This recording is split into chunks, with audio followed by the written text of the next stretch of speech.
Hi hello everyone, welcome to my channel Srushti tutorial for maths. ನಾನು ನಿಮ್ಮ ಪರಶುರಾಮ್. ನಾನು mental ಎಬಿಲಿಟಿಗೆ ಸಂಬಂಧಪಟ್ಟ ಹಾಗೆ ಆಯತಗಳಿಗೆ ಸಂಬಂಧಪಟ್ಟಂತೆ ಕೊಟ್ಟಿರುವಂಥ ಆಯತಗಳ ಸಂಖ್ಯೆಗಳನ್ನು ಹೇಗೆ ಕಂಡುಹಿಡಿಬಹುದು ಅಂತಕ್ಕಂಥದ್ದು, ಆಕೃತಿಯಲ್ಲಿರ್ತಕ್ಕಂಥ ಆಯತಗಳ ಸಂಖ್ಯೆಯನ್ನು ಹೇಗೆ ಕಂಡುಹಿಡಿಯೋದು ಅನ್ನೋದಕ್ಕೆ ಸಂಬಂಧಪಟ್ಟ ಹಾಗೆ ಕೆಲವು ಮಾಡಲ್ ಕ್ವಶನ್ಸ್ನೊಂದಿಗೆ ನಿಮ್ಮ ಜೊತೆ ಹಂಚ್ಕೊಳ್ತಾ ಇದ್ದೀನಿ. ಈ ಒಂದು ವಿಡಿಯೋದಿಂದಾಗಿ ಕಾಂಪಿಟೇಟಿವ್ ಎಕ್ಸಾಮ್ ಬರೀತಕ್ಕಂಥ ಪ್ರತಿಯೊಬ್ಬರಿಗೂ ಕೂಡ ಮೆಂಟಲ್ ಎಬಿಲಿಟಿನಲ್ಲಿ ಪ್ರಶ್ನೆಗಳೇನು ಬರ್ತವೆ, ಒಂದು ಪ್ರಶ್ನೆಗಳನ್ನು ಹೇಗೆ ಅಟೆಂಡ್ ಮಾಡ್ಬೋದು ಅನ್ನೋದಕ್ಕೆ ಸಂಬಂಧಪಟ್ಟಾಗೆ ಸಂಪೂರ್ಣವಾದಂಥ ಮಾಹಿತಿ ಸಿಗುತ್ತೆ. ದಯವಿಟ್ಟು ನಮ್ಮ ಚಾನಲ್ ಸಬ್ಸ್ಕ್ರೈಬ್ ಮಾಡಿ, ಹಾಗೆಯೇ ವಿಡಿಯೋಸ್ ಲೈಕ್ ಮಾಡಿ, ಜೊತೆಗೆ ಶೇರ್ ಮಾಡೋದನ್ನು ಮರಿಬೇಡಿ, ಹಾಗೆಯೇ ಕಮೆಂಟ್ ಕೂಡ ಮಾಡಿ ಅಂತ ಹೇಳ್ತಾ ಬನ್ನಿ ಕ್ಲಾಸ್ ಶುರು ಮಾಡ್ತಾ ಇದ್ದೀನಿ. ನೋಡಿ, ಇಲ್ಲಿ ಪ್ರಶ್ನೆಗಳನ್ನು ಕೊಡ್ತಾರೆ. ಅಂದರೆ ಈ ರೀತಿಯ ಒಂದು ಆಕೃತಿಯನ್ನು ಕೊಟ್ಟು ಈ ಒಂದು ಆಕೃತಿಯಲ್ಲಿ ಆಯತಗಳ ಸಂಖ್ಯೆ ಎಷ್ಟು ಅಂತ ಕೇಳ್ತಾರೆ. ಈಗ ನಾವು ಮೊದಲನೇದಾಗಿ ಆಯತಗಳ ಸಂಖ್ಯೆಯನ್ನು ಕಂಡುಹಿಡಿತಕ್ಕಂಥದ್ದು ಹೇಗೆ, ಈಗ ನಾವು ಸುಲಭವಾಗಿ ಏನು ಮಾಡ್ತೀವಿ ಅಂತ ಹೇಳಿದ್ರೆ, ಆಯತಗಳನ್ನು ಸಂಖ್ಯೆಯನ್ನು ಕಂಡುಹಿಡಿಯಿರಿ ಅಂತ ಹೇಳಿದ್ರೆ ನಾವು ಕೌಂಟ್ ಮಾಡ್ತಾ ಬರ್ತೀವಿ. 1 2 3 4, ಆಮೇಲೆ ಇದೊಂದು 5, ಆಮೇಲೆ ಇದೊಂದು 6, ದೊಡ್ಡದಾಗಿ ಒಂದು 7, ಈ ರೀತಿ ನಾವು ಕೌಂಟ್ ಮಾಡೋದ್ರ ಮೂಲಕವಾಗಿ ಆ ಆಯತಗಳ ಸಂಖ್ಯೆಯನ್ನು ಹುಡುಕ್ಲಿಕ್ಕೆ ಹೋಗ್ತೀವಿ. ಅದಕ್ಕೆ ಒಂದು ಸಿಂಪಲ್ ಆಗಿರ್ತಕ್ಕಂಥ ಒಂದು ವಿಧಾನ ಇದೆ. ಏನಪ್ಪ ಅಂತ ಹೇಳಿದ್ರೆ, ಇಲ್ಲಿ ನಂಬರ್ ಆಫ್ ರೋಸ್ ಎಷ್ಟು ಬರ್ತವೆ, ಕಾಲಮ್ಸ್ ಎಷ್ಟು ಬರ್ತವೆ ಅಂತ ತಿಳ್ಕೊಳ್ಬೇಕು ಫಸ್ಟು. ನೋಡಿ, ಇಲ್ಲಿ ನಂಬರ್ ಆಫ್ ರೋಸ್ ಎಷ್ಟು ಬಂದಿದ್ದಾವೆ ಅಂದರೆ ಇದು 1, ಇದು 2ನೇದು. ಅವುಗಳಿಗೆ ನಂಬರ್ ಕೊಟ್ಕೊಂಡ್ಬಿಡಿ ನೀವು ಫಸ್ಟು. ಇದು ನಂಬರ್ 1 ರೋ, ಇದು 2nd ರೋ. ಹಾಗೆ ಕಾಲಮ್ಸ್ ಎಷ್ಟು ಬರ್ತವೆ ಅಂತ ನೋಡೋದಾದರೆ ಇದು ಫಸ್ಟ್ ಕಾಲಮ್ ಅಂತ ತೊಗೊಂಡ್ರೆ ಇದನ್ನು ನಾವು 2nd ಕಾಲಮ್ ಅಂತ ಕನ್ಸಿಡರ್ ಮಾಡ್ತೀವಿ. ಓಕೆನಾ? ಈಗ ನೀವು ಈ ಒಂದು ಆಕೃತಿಯಲ್ಲಿ ಆಯತಗಳ ಸಂಖ್ಯೆ ಯಾವಾಗ ಸಿಗುತ್ತಪ್ಪ ಅಂದರೆ, ಮೊದಲು ನೀವೇನು ಮಾಡಬೇಕು ಅಂತ ಹೇಳಿದರೆ, ಅಲ್ಲಿ ಮೊದಲು ರೋನಲ್ಲಿ ಇರ್ತಕ್ಕಂತಹ ಸಂಖ್ಯೆ ಎಷ್ಟು ರೋಸ್ ಇದ್ದಾವೆ ಎಲ್ಲ ರೋಸಲ್ಲಿ ಬರುವ ಎಲ್ಲ ಅಂಕಿಗಳನ್ನು ಕೂಡಬೇಕು. ಇಲ್ಲಿ 1 2 ಅಂದರೆ 1 + 2 ಮಾಡಬೇಕು, ಕೂಡಿದರೆ 3 ಬರುತ್ತೆ. ಹಾಗೆಯೇ ಕಾಲಮ್ಸ್ ಎಷ್ಟು ಬರ್ತವೆ, ಕಾಲಮ್ಸನ್ನು ಕೂಡ ತಗೊಂಡು ಅದನ್ನು ಕೂಡಬೇಕು. 1 + 2 ಏನು ಬರುತ್ತೆ, 3. ಆಗ ನಿಮಗೆ ಆಯತಗಳ ಸಂಖ್ಯೆ ಯಾವಾಗ ಸಿಗುತ್ತೆ ಅಂತ ಹೇಳಿದ್ರೆ, ಆಯತಗಳ ಸಂಖ್ಯೆ ಸಿಗಬೇಕು ಅಂದರೆ ಏನು ಮಾಡಬೇಕು ಅಂದರೆ, ನಂಬರ್ ಆಫ್ ರೋಸ್ ಎಷ್ಟು ಬರ್ತವೆ, ಇಲ್ಲಿ ರೋಸ್ನ ಸಮ್ ಎಷ್ಟು ಬರುತ್ತೆ ಇಂಟು ಕಾಲಮ್ಸ್ನ ಸಮ್ ಎಷ್ಟು ಬರುತ್ತೆ ಮೊತ್ತ. ಆ ಬಂದಿರುವ ಎರಡೂ ಮೊತ್ತಗಳನ್ನು ಗುಣಾಕಾರ ಮಾಡಿದರೆ ನಿಮಗೆ ಈ ಆಯತದ ಈ ಒಂದು ಆಕೃತಿಯಲ್ಲಿ ಒಟ್ಟು ಆಯತಗಳ ಸಂಖ್ಯೆ ಎಷ್ಟು ಅಂತ ನಾವು ಸುಲಭವಾಗಿ ಹೇಳ್ಬೋದು. ಓಕೆನಾ? ಅದೇ ರೀತಿ ಇದನ್ನು ನೋಡಿದರೆ, 2ನೇ ಚಿತ್ರವನ್ನು ನೋಡಿದರೆ ಇದು ನಿಮಗೆ ಕ್ಲಿಯರ್ ಆಗಿ ಅರ್ಥ ಆಗುತ್ತೆ. ನೋಡಿ, ಇಲ್ಲಿ ನಂಬರ್ ಆಫ್ ರೋಸ್ ಎಷ್ಟಿದೆ ಅಂತ ಹೇಳಿದ್ರೆ ಇದು 1, ಇದು 2. ಕಾಲಮ್ಸನ್ನು ಕೌಂಟ್ ಮಾಡಿದರೆ ಇದು 1, ಹಾಗೆಯೇ ಇದು 2, ಇದು 3. ಈಗ ನೀವು ರೋಸ್ನ ಕೂಡಬೇಕು ಫಸ್ಟು.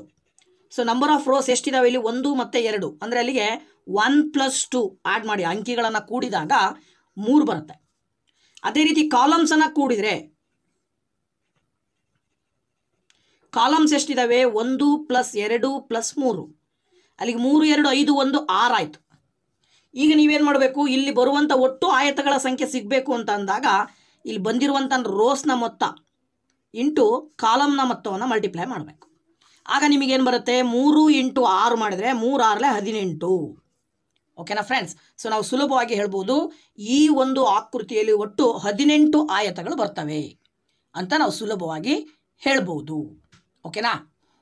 ಇಲ್ಲಿ ಮತ್ತೊಂದು 3ನೇ ಆಕೃತಿ ತೋರಿಸ್ತಾ ಇದ್ದೀವಿ. ಈ ಆಕೃತಿಯನ್ನು ನೋಡಿ, ಇದರಲ್ಲಿ ಎಷ್ಟು ಆಯತಗಳಿದ್ದಾವೆ ಅಂತ ಕಂಡುಹಿಡಿಯಬಹುದು. ಹೇಗೆ ಕಂಡುಹಿಡಿಯಬಹುದು ಅಂದರೆ, ಕಾಲಮ್ ರೋಸ್ ಮತ್ತು ಕಾಲಮ್ಸ್ಗೆ ನಂಬರ್ ಬರಿತಾ ಹೋಗ್ರಿ. 1 2 3 4, ಒಟ್ಟು 4 ರೋಸ್ ಇದೆ. ಕಾಲಮ್ಸ್ ಎಷ್ಟಿದೆ 1 2 3 4. ಓಕೆನಾ? ಈಗ ನೀವೇನು ಮಾಡಬೇಕು, ಇವಿಷ್ಟನ್ನು ಕೂಡಬೇಕು. ಮೊದಲು ರೋಸ್ ಕೂಡ್ಕೊಳ್ರಿ. 1 + 2 + 3 + 4 ಎಷ್ಟು ಬರುತ್ತೆ, 2 1 3 3 3 6 4 10 ಬರ್ತಾ ಇದೆ.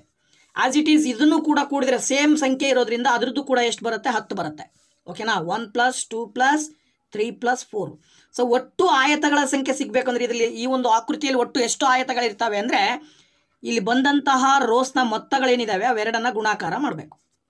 ಆವಾಗ 10 × 10 ಮಾಡಿದ್ರೆ 100 ಬರುತ್ತೆ. ಈ ಒಂದು ಆಕೃತಿಯಲ್ಲಿ ಒಟ್ಟು 100 ಆಯತಗಳು ಬರ್ತವೆ. ಓಕೆನಾ? ಆಸ್ ಇಟ್ ಈಸ್ ಇನ್ನೊಂದು ಚಿತ್ರ ಇದೆ, 4ನೇ ಚಿತ್ರವನ್ನು ಅಬ್ಸರ್ವ್ ಮಾಡಿ ನೀವು. ಈ 4ನೇ ಚಿತ್ರದಲ್ಲಿ ಎಷ್ಟು ಕಾಲಮ್ಸ್ ಇದ್ದಾವೆ, ಎಷ್ಟು ರೋಸ್ ಇದ್ದಾವೆ ಅಂತ ತೊಗೊಂಡ್ರೆ ಇದು ಒಂದೇ ಕಾಲಮ್ 1. ರೋಸ್ ಎಷ್ಟು ಬರ್ತವೆ, ರೋ 1. ಕಾಲಮ್ಸ್ ಎಷ್ಟು ಬರ್ತವೆ 2 3 4, ಒಟ್ಟು 4 ಕಾಲಮ್ಸ್ ಬರ್ತಿದ್ದಾವೆ. ಅಲ್ಲಿಗೆ ನೀವೇನು ಮಾಡಬೇಕಾಗತ್ತೆ, ಇದು 1ರ ಮೊತ್ತ ಒಂದೇ ಬರುತ್ತೆ. ಇವಿಷ್ಟನ್ನು ಕೂಡಿದರೆ 1 + 2 + 3 + 4 ಕೂಡಿದರೆ 4 3 7 7 2 9 1 10 ಬರುತ್ತೆ. ಅಲ್ಲಿಗೆ ನೀವು ಅವೆರಡನ್ನು ಗುಣಿಸ್ಬೇಕು. 1 ಮತ್ತು 10 ಮಲ್ಟಿಪ್ಲೈ ಮಾಡಿದ್ರೆ ಉತ್ತರ ಏನು ಬರುತ್ತೆ, 10 ಬರುತ್ತೆ. ಸೊ ಇದರಲ್ಲಿ ಒಟ್ಟು ಆಯತಗಳ ಸಂಖ್ಯೆ ಎಷ್ಟು ಬರ್ತವೆ? 10 ಆಯತಗಳಿರ್ತವೆ ಅಂತ ನಾವು ಸುಲಭವಾಗಿ ಹೇಳ್ಬೋದು. ಓಕೆನಾ ಫ್ರೆಂಡ್ಸ್? ಹಾಗಿದ್ರೆ ಈ ಒಂದು ಆಕೃತಿಯನ್ನು ನೋಡಿದಾಗ ಈ ಆಕೃತಿಯಲ್ಲಿ ಆಯತಗಳ ಸಂಖ್ಯೆ ಎಷ್ಟಿದಾವೆ ಅಂತ ಕೇಳಿದರೆ, ಸೊ ಈಗ ನಾವು ತಿಳ್ಕೊಂಡಂತಹ ಒಂದು ನಿಯಮದ ಪ್ರಕಾರ ಈ ಎಲ್ಲ ರೋಸ್ಗೂ ಕೂಡ ನಾವು ನಂಬರ್ ಕೊಡ್ತಾ ಹೋದರೆ 1 2 3 4 5 ನಂಬರ್ ಆಫ್ ರೋಸ್ ಎಷ್ಟಿದೆ? 5 ಇದೆ. ಕಾಲಮ್ಸ್ ಎಷ್ಟಿದಾವೆ? ಒಂದೇ ಇರೋದು. ಅವಾಗ ನೀವೇನು ಮಾಡಬೇಕಾಗತ್ತೆ? 1 + 2 + 3 + 4 + 5 ಕೂಡ್ರಿ ಎಷ್ಟು ಬರುತ್ತೆ ನೋಡಿ. 2 1 3 3 6 4 10 5 15 ಬರುತ್ತೆ. ಇಲ್ಲಿ ಒಂದೇ ಇರೋದ್ರಿಂದ ಇದು ಉತ್ತರನೂ ಕೂಡ 1 ಬರುತ್ತೆ. ಈಗ ನಿಮಗೆ ಇದರಲ್ಲಿ ಒಟ್ಟು ಆಯತಗಳ ಸಂಖ್ಯೆ ಯಾವಾಗ ಸಿಗುತ್ತೆ ಅಂದರೆ 15 ಮತ್ತು 1 ಗುಣಾಕಾರ ಮಾಡಬೇಕು. ಅವಾಗ 15 1 15. ಹಾಗಾಗಿ ಇಲ್ಲಿ ಒಟ್ಟು ಆಯತಗಳ ಸಂಖ್ಯೆ ಎಷ್ಟಿದಾವೆ? 15 ಇದಾವೆ ಅಂತ ನಾವು ಸುಲಭವಾಗಿ ಹೇಳ್ಬೋದು. ಓಕೆನಾ? ಓಕೆ, ನೆಕ್ಸ್ಟ್ ಇಲ್ಲಿ ಇನ್ನೊಂದು ರೀತಿಯಲ್ಲಿ ಹೆಂಗೆ ಕೇಳ್ತಾರೆ ಅಂದರೆ ಆಯತಗಳನ್ನು ಕಂಡುಹಿಡಿಯಲಿಕ್ಕೆ ಯಾವ ರೀತಿಯ ವಿಧಾನ ಬಳಸಬೇಕು ಅಂತ ಗೊತ್ತಾಯಿತು. ಇನ್ನು ನೆಕ್ಸ್ಟು ಈ ಚಿತ್ರದಲ್ಲಿ ಬರುವ ಚೌಕಗಳ ಸಂಖ್ಯೆಗಳೆಷ್ಟು ಅಂತ ಕೇಳ್ತಾರೆ. ಆಯತಗಳ ಸಂಖ್ಯೆಯನ್ನು ಕಂಡುಹಿಡಿಯಲಿಕ್ಕೆ ಒಂದು ರೀತಿಯ ವಿಧಾನ ಇದ್ದರೆ ಚೌಕಗಳ ಸಂಖ್ಯೆಯನ್ನು ಕಂಡುಹಿಡಿಯಲಿಕ್ಕೆ ಮತ್ತೊಂದು ರೀತಿಯಾದಂತಹ ಒಂದು ವಿಧಾನ ಬರುತ್ತೆ. ಯಾವ ವಿಧಾನವನ್ನು ಬಳಸ್ತೀವಿ ಚೌಕಗಳನ್ನು ಕಂಡುಹಿಡಿಯಲಿಕ್ಕೆ ಅಂತ ಹೇಳಿದ್ರೆ ನೋಡಿ, ಅಲ್ಲಿ ಏನು ಮಾಡಬೇಕು ಅಂದರೆ ಇಲ್ಲೂ ಕೂಡ ಅಷ್ಟೇ ರೋನ ಸಂಖ್ಯೆಗಳನ್ನು ಬರಿತಾ ಹೋಗ್ಬೇಕು. ಎಷ್ಟು ರೋ ಇದೆ? 1 ಮತ್ತು 2. ಹಿಂಗೆ ಎಷ್ಟಿದೆ? 1 ಮತ್ತು 2. ಈಗ ನೀವೇನು ಮಾಡಬೇಕಂದ್ರೆ ಈ ಕಡೆಯ ಕಾಲಮ್ನ ಸಂಖ್ಯೆಯಿಂದ ಕಡೆಯ ರೋನ ಸಂಖ್ಯೆಯನ್ನು ಗುಣಾಕಾರ ಮಾಡಬೇಕು. ಹಾಗೆ ಮೊದಲ ಕಾಲಮ್ನ ಸಂಖ್ಯೆಯಿಂದ ಮೊದಲ ರೋನ ಸಂಖ್ಯೆಯನ್ನು ಗುಣಾಕಾರ ಮಾಡಬೇಕು. ಆಗ ಇವೆರಡನ್ನು ತೊಗೊಂಡ್ರೆ ನಿಮಗೇನು ಬರುತ್ತೆ? 1 ಸ್ಕ್ವೇರ್ ಬರುತ್ತೆ. ಸರಿನಾ? ಅಂದರೆ ಇದು ವರ್ಗವನ್ನು ಕಂಡುಹಿಡ್ಕೋಬೇಕು. ಮೊದಲ ಸಂಖ್ಯೆಯ ವರ್ಗ 1 ಸ್ಕ್ವೇರ್ ಮತ್ತು ಎರಡನೇದು ತೊಗೊಂಡು ಇದು 2 ಇದೆ, ಇದು 2 ಇದೆ, ಅಲ್ಲಿಗೆ 2 ಸ್ಕ್ವೇರ್ ಆಗುತ್ತೆ. ಆಗ ನೀವು ಇವೆರಡನ್ನು ಕೂಡಿದರೆ ಇವೆರಡನ್ನು ಆ್ಯಡ್ ಮಾಡಬೇಕು. 1 ಸ್ಕ್ವೇರ್ ಅಂದರೆ 1 ಬರುತ್ತೆ, 2 ಸ್ಕ್ವೇರ್ ಅಂತ ಹೇಳಿದ್ರೆ 4 ಬರುತ್ತೆ. ಇಲ್ಲಿ ಒಟ್ಟು 5 ಚೌಕಗಳು ಬರ್ತವೆ ನೋಡಿ. 1 2 3 4 ದೊಡ್ಡದೊಂದು, ಒಟ್ಟು 5 ಚೌಕಗಳು ಬರೋ ಸಾಧ್ಯತೆ ಇರುತ್ತೆ. ಸೊ ಆ್ಯಸ್ ಇಟ್ ಈಸ್ ನಾವು ಈ ಕಡೆ ಇನ್ನೊಂದು ಕೊಟ್ಟಿದ್ದಾರಲ್ವಾ, ಸೊ ಈ ಆಕೃತಿನಲ್ಲಿ ಬರ್ತಕ್ಕಂಥ ಚೌಕಗಳ ಸಂಖ್ಯೆ ಎಷ್ಟು ಅಂತ ಕೇಳಿದಾಗ ಇಲ್ಲೂ ಕೂಡ ನೀವು ನಂಬರ್ ಕೊಡ್ಕೋಬೇಕು. ಫಸ್ಟು 1 2 ಹಾಗೆಯೇ ನೆಕ್ಸ್ಟ್ ಯಾವುದು 3. ಓಕೆನಾ? ಸೊ ಇಲ್ಲಿ 1 2 3 ಅಂತ ನಂಬರ್ನ ಕೊಟ್ಕೊಂಡ್ರೆ ಇಲ್ಲೂ ಕೂಡ ಅಷ್ಟೇ 1 2 ಅಂತ ತಗೊಂಡ್ರೆ ಕೊನೆಯ ಸಂಖ್ಯೆ ಇಲ್ಲಿ ಕೊನೆಯ ಕಾಲಮ್ನಿಂದ ಇದಕ್ಕೆ ಲೈನ್ ಹಾಕೋಬೇಕು. ನೆಕ್ಸ್ಟ್ ಇದರಿಂದ ಇದಕ್ಕೆ ಲೈನ್ ಹಾಕಬೇಕು. ಆಗ ನಿಮಗೇನು ಬರುತ್ತೆ? 1 × 2 ಪ್ಲಸ್ ಇದೆಷ್ಟಿದೆ? 2 × ಇಲ್ಲೇನಿದೆ 3. ಅಲ್ಲಿಗೇನು ಬರುತ್ತೆ? 1 × 2 ಮಾಡಿದ್ರೆ 2 ಬರುತ್ತೆ, 2 × 3 ಮಾಡಿದ್ರೆ 6 ಬರುತ್ತೆ. ಆಗ ನೀವು ಕೂಡಿದರೆ 2 6 8 ಚೌಕಗಳು ಬರ್ತವೆ ಇಲ್ಲಿ ನೋಡಿ. 1 2 3 4 5 6, ಇದೊಂದು 7, ಇದೊಂದು 8. ಈ ದೊಡ್ಡದೊಂದು ಚೌಕ ಬರಲ್ಲ, ಯಾಕಂದರೆ ಇದು ಆಯತಾಕಾರದಲ್ಲಿರೋದ್ರಿಂದ ಒಟ್ಟು 8 ಚೌಕಗಳು ಬರ್ತವೆ. ಸೊ ಈ ಒಂದು ವಿಧಾನವನ್ನು ಬಳಸಿ ನಾವು ಚೌಕಗಳ ಸಂಖ್ಯೆಯನ್ನು ಕಂಡುಹಿಡಿತಕ್ಕಂಥದ್ದು. ನೆಕ್ಸ್ಟ್ ಇಲ್ಲೊಂದು ಚಿತ್ರ ಇದೆ. ಈ ಒಂದು ಚಿತ್ರದಲ್ಲಿರುವ ಚೌಕಗಳ ಸಂಖ್ಯೆಯನ್ನು ಕಂಡುಹಿಡಿಬೇಕಾದಾಗ ಇಲ್ಲೂ ಹಾಗೆ ಮಾಡಬೇಕು. ನೀವೇನು ಮಾಡಬೇಕು ಅಂದರೆ 1 2 3 4. ಇಲ್ಲೂ ಕೂಡ ಅಷ್ಟೇ 1 2 3 4. ಇವುಗಳಿಗೆ ಲೈನ್ ಹಾಕ್ಕೊಂಡ್ರೆ 1 ರಿಂದ 1 ಗುಣಾಕಾರ ಮಾಡಬೇಕು, 2 ಮತ್ತು 2 ಗುಣಾಕಾರ ಮಾಡಬೇಕು, 3 ಮತ್ತು 3 ಗುಣಾಕಾರ ಮಾಡಬೇಕು, 4 ಮತ್ತು 4 ಗುಣಾಕಾರ ಮಾಡಬೇಕು. ಆಗ ಏನಾಗುತ್ತೆ? 1 ಸ್ಕ್ವೇರ್ ಅಂತ ತಗೊಳ್ಬೋದು, ಇಲ್ಲಿ 2 ಕೂಡ ಸ್ಕ್ವೇರ್ ಅಂತ ತಗೊಳ್ಬೋದು, ಹಾಗೆ 3 ಸ್ಕ್ವೇರ್ ಅಂತ ತಗೊಳ್ಬೋದು, ಜೊತೆಗೆ 4 ಕೂಡ ಸ್ಕ್ವೇರ್ ಅಂತ ತಗೊಳ್ಬೋದು. ಆಗ 1ರ ವರ್ಗ 1, 2ರ ವರ್ಗ 4, 3ರ ವರ್ಗ 9, 4ರ ವರ್ಗ 16. ಸೊ ಇಷ್ಟನ್ನು ಕೂಡಿದರೆ ನೋಡಿ 4 1 5, 5 9 14, 14 16 ಎಷ್ಟು ಬರುತ್ತೆ? 14 16 ಒಟ್ಟು 30 ಬರುತ್ತೆ. ಓಕೆನಾ? ಸೊ ಈ ಒಂದು ಆಕೃತಿನಲ್ಲಿ 30 ಚೌಕಗಳು ಬರ್ತವೆ ಅಂತ ನಾವು ಸುಲಭವಾಗಿ ಈ ವಿಧಾನವನ್ನು ಬಳಸ್ಕೊಂಡು ಸುಲಭವಾಗಿ ಆನ್ಸರ್ ಕಂಡುಹಿಡಿಬೋದು. ಓಕೆ, ಇಲ್ಲಿ 4ನೇ ಆಕೃತಿಯನ್ನು ನೋಡಿ. ಈ ಆಕೃತಿಯಲ್ಲಿ ಹೇಗಿದೆ ಅಂತ ನೋಡೋದಾದರೆ, ಸೊ ಇಲ್ಲಿರುವಂತಹ ಈ ಒಂದು ಆಕೃತಿಗೆ ನೀವು ನಂಬರ್ ಆಫ್ ರೋಸ್ ಎಷ್ಟು, ಕಾಲಮ್ಸ್ ಎಷ್ಟು ಅಂತ ಬರ್ಕೊಂಡ್ರೆ ನೋಡಿ ಇಲ್ಲಿ ಏನಂತ ಬರ್ಕೊಳ್ಬೋದು ನೀವು ಸುಲಭವಾಗಿ? 1 2 3. ಹಾಗೆ ಈ ಕಡೆ ಮೇಲ್ಗಡೆ 1 2 3 4 5 ಅಂತ ಬರ್ಕೊಂಡ್ರೆ ನೋಡಿ 3 ಕೊನೆಯ ಸಂಖ್ಯೆಯನ್ನು ಈ ಕೊನೆಯ ಸಂಖ್ಯೆಯನ್ನು ಗುಣಾಕಾರ ಮಾಡಬೇಕು. ಹಾಗೆಯೇ ಈ ಎರಡನೇ ಸಂಖ್ಯೆ ಗುಣಾಕಾರ ಮಾಡಬೇಕು, 1ನೇ ಸಂಖ್ಯೆ ಮತ್ತು ಇದು 1ನೇ ಸಂಖ್ಯೆ ಗುಣಾಕಾರ ಮಾಡಬೇಕು. ಓಕೆನಾ? ಸೊ ಆಗ ಏನಾಗುತ್ತೆ ನಿಮಗೆ ಉತ್ತರ ಏನು ಬರುತ್ತೆ ನೋಡಿ. ಇಲ್ಲಿ ಏನು ಮಾಡಬೇಕಾಗತ್ತೆ? ಇಲ್ಲಿ 1 × 3 ಹೌದಾ? ಅಂದರೆ 3 × 1 ಪ್ಲಸ್ 4 × 2 ಹಾಗೆಯೇ ಪ್ಲಸ್ 5 × 3. ನೋಡಿ 3 1 3 ಪ್ಲಸ್ 4 2 8 ಪ್ಲಸ್ 5 3 15. ಅಲ್ಲಿಗೆ ಉತ್ತರ ಏನು ಬರುತ್ತೆ? 15 3 18.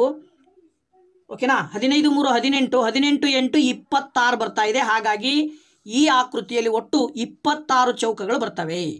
ಓಕೆನಾ? ನೋಡಿ ಇಲ್ಲಿ 5ನೇ ಪ್ರಶ್ನೆಯನ್ನು ನೋಡೋದಾದ್ರೆ ಇಲ್ಲಿ ಈ ಒಂದು ಆಕೃತಿಯನ್ನು ನೋಡಿದಾಗ ಸೊ ಇದಕ್ಕೂ ಕೂಡ ಅದೇ ರೀತಿಯೇ ನೀವು ನಂಬರ್ ಹಾಕೋಬೇಕು. ನೋಡಿ ಇದು 1 2 ಅಂತ ನಂಬರ್ ಹಿಂಗೆ ಹಾಕ್ಬೇಕೀಗ. 1 2 3 4 5. ಈಗ ಇವುಗಳನ್ನು 5ರಿಂದ 2ಕ್ಕೆ ಮಲ್ಟಿಪ್ಲೈ ಮಾಡಬೇಕು, 4ರಿಂದ 1 ಗುಣಾಕಾರ ಮಾಡಬೇಕು. ಆಗೇನು ಬರುತ್ತೆ? 5 × 2 ಅಥವಾ 1 × 4, 1 × 4 ಪ್ಲಸ್ 2 × 5. ಆಗೇನು ಬರುತ್ತೆ? 1 4 4 ಪ್ಲಸ್ 2 5 10. ಅಲ್ಲಿಗೆ 10 4 ಎಷ್ಟಾಯಿತು? 14. ಓಕೆನಾ? ಈ ಆಕೃತಿಯಲ್ಲಿ ಒಟ್ಟು 14 ಚೌಕಗಳು ಬರ್ತವೆ ಅಂತ ನಾವು ಸುಲಭವಾಗಿ ತಿಳ್ಕೊಬಹುದು. ಓಕೆನಾ? ಓಕೆ, ನೋಡಿ 6ನೇದು ನೋಡಿತೆ. ಈ ಒಂದು ಆಕೃತಿಯನ್ನು ನೋಡಿದಾಗ ನಿಮಗೆ ಏನು ಕಾಣಿಸ್ತಾ ಇದೆ? ಇದರಲ್ಲಿ ಎಷ್ಟು ಚೌಕಗಳಿದ್ದಾವೆ? ಸೊ ಇದನ್ನ ಹೇಗೆ ಕಂಡುಹಿಡಿಯೋದು ಅಂತಕ್ಕಂಥದ್ದು ನಮ್ಮ ಪ್ರಶ್ನೆ. ಸೊ ಇದನ್ನ ಹೇಗಪ್ಪ ಕಂಡುಹಿಡಿಬೇಕು ಅಂತ ಹೇಳಿದ್ರೆ ತುಂಬ ಸಿಂಪಲ್ ಆಗಿ ನಾವು ತಿಳ್ಕೊಬೇಕಾಗಿರೋದು ಏನಪ್ಪ ಅಂತ ಹೇಳಿದ್ರೆ 1 2 3 4 ದೊಡ್ಡದು 1 ಎಷ್ಟಾಯ್ತು? ಅಲ್ಲಿಗೆ 5. ಅಂದರೆ ಒಂದು ಚೌಕಕ್ಕೆ 5 ಮುಖಗಳು ಬರ್ತವೆ. ಇನ್ನು ಒಳಗಡೆ ಮತ್ತೊಂದು ಚೌಕ ಇದೆ. ಆ ಒಳಗಡೆ ಮತ್ತೊಂದು ಚೌಕ ಇದೆ ಅಂದರೆ ಏನು ಮಾಡಬೇಕು? ಅವಾಗ ಮತ್ತೆ ಅದಕ್ಕೆ 5 ಕೂಡಬೇಕು. ಅಲ್ಲಿಗೆ 5 5 10 ಸೇರಿಸಿ 5 5 ಕೂಡಿದರೆ 10 ಬರುತ್ತೆ. ಅಂದರೆ ಈ ಒಂದು ಆಕೃತಿಯಲ್ಲಿ ಒಟ್ಟು 10 ಚೌಕಗಳು ಬರ್ತವೆ ಅಂತ ಅರ್ಥ. ಓಕೆನಾ? ಸೊ ಅದೇ ರೀತಿ ಈ ಒಂದು ಆಕೃತಿಯನ್ನು ನೋಡಿದಾಗ ಇದರಲ್ಲಿ ಎಷ್ಟು ಚೌಕಗಳಿದ್ದಾವೆ? ಸೊ ನೋಡಿ, ಇದರಲ್ಲಿ ದೊಡ್ಡ ಚೌಕ ಒಂದಿದೆ, ಅದ್ರ ಒಳಗಡೆ ಮತ್ತೊಂದು ಚೌಕ, ಅದ್ರ ಒಳಗಡೆ ಮತ್ತೊಂದು ಚೌಕ, ಒಟ್ಟು 3 ಚೌಕಗಳಿದಾವೆ. ಅಂದರೆ ಅಲ್ಲಿ ಒಂದು ಚೌಕದಲ್ಲಿ ಒಟ್ಟು 5 ಚೌಕಗಳು ಬರ್ತಾವೆ ಒಂದು ಬಾಕ್ಸಲ್ಲಿ. ಅಂಥವು ಎಷ್ಟು ಬಾಕ್ಸ್ ಇದಾವೆ? ಇಲ್ಲಿ 3 ಇದಾವೆ.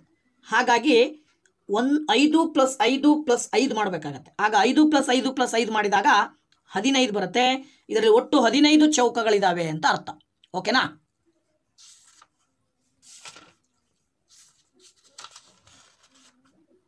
ಓಕೆ, ಸೊ ಈ ರೀತಿಯಲ್ಲಿ ನಾವು ಈ ಒಂದು ವಿಡಿಯೋದಲ್ಲಿ ಆಯತಗಳ ಸಂಖ್ಯೆಯನ್ನು ಹೇಗೆ ಕಂಡುಹಿಡಿಯೋದು, ಒಂದು ಆಕೃತಿಯನ್ನು ಕೊಟ್ಟಾಗ, ಹಾಗೆಯೇ ಇನ್ನೊಂದು ರೀತಿಯಲ್ಲಿ ಆಕೃತಿಯನ್ನು ಕೊಟ್ಟಾಗ ಚೌಕಗಳ ಸಂಖ್ಯೆಯನ್ನು ಹೇಗೆ ಕಂಡುಹಿಡಿಯೋದು ಅನ್ನೋದಕ್ಕೆ ಸಂಬಂಧಪಟ್ಟಾಗೆ ಕೆಲವು ಮಾಡೆಲ್ ಪ್ರಶ್ನೆಗಳೊಂದಿಗೆ ನಿಮ್ಮ ಜೊತೆಗೆ ಶಾರ್ಟ್ ಆಗಿ ಮತ್ತು ಸಿಂಪಲ್ ಆಗಿ ಟ್ರಿಕ್ಸನ್ನು ಯೂಸ್ ಮಾಡಿ ಹೇಗೆ ಕಂಡುಹಿಡಿಯೋದು ಅನ್ನೋದ್ರ ಬಗ್ಗೆ ತಿಳಿಸ್ಕೊಟ್ಟಿದ್ದೀನಿ. ಸೊ ದಯವಿಟ್ಟು ವಿಡಿಯೋ ಇಷ್ಟ ಆದರೆ ಲೈಕ್ ಮಾಡಿ, ಜೊತೆಗೆ ನಿಮ್ಮ ಫ್ರೆಂಡ್ಸ್ಗೂ ಕೂಡ ಶೇರ್ ಮಾಡಿ, ಜೊತೆಗೆ ಕಮೆಂಟ್ ಮಾಡೋದನ್ನು ಮರಿಬೇಡಿ. ಮತ್ತೆ ನಿಮ್ಮ ಭೇಟಿ ಮುಂದಿನ ವಿಡಿಯೋದಲ್ಲಿ. Thank you very much. Bye bye.